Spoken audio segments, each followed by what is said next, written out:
April 20th. It's let's see, 3:30 in the afternoon, and you got a pretty good flow over there in the channel that showed up about 6 years ago. So that's running pretty good, and then we're getting some inundation in the emerging wetland. You can see the little channels and creeks and groundwater rising for some of the pools, and it's up to almost as high as it's been, because you can see the cobble there, and then you can see all the plants sucking up the water. It's just so beautiful. You know, why these things happen, I don't know. It wasn't a concerted effort to nourish the river or replenish the floodplain or the wetland, but this is what's happening because of the weather. We're getting a big storm. I'm wondering if they're dumping, according to NID, they're not the only, quote, players in the river. PG&E is a big player, so this might be them, or it might be someone dumping out water out of Rollins. But anyway, the flow's up, and it's coming through all these places and inundating. And so you can see sediment and debris.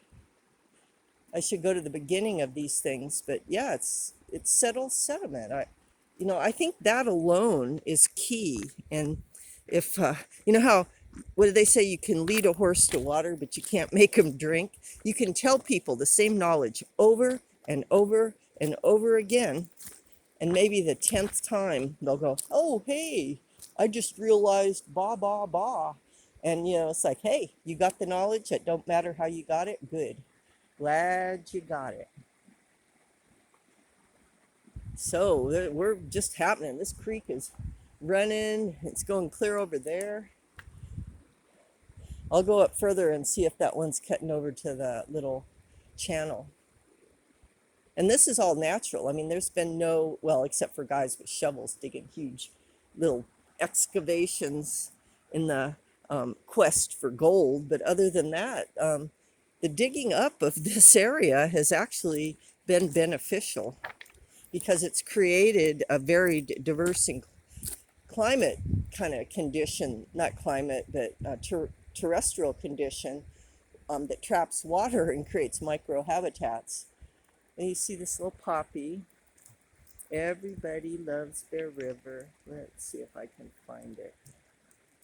There it is. Little poppy. There's a bunch of them down here actually, but that's real pretty. Okay, well, this is it. This is Wetland 101. And I can't get over the incredible presentation that the Lizzie Enos Nisinon Family Foundation gave last night to the NID board. It was just like that. A spark of sunlight, a hope of a better tomorrow, a perspective of loving, caring for Bear River. And I was like relieved. I was like, oh, thank God. Bear River's people are here, and they've got Bear River's back.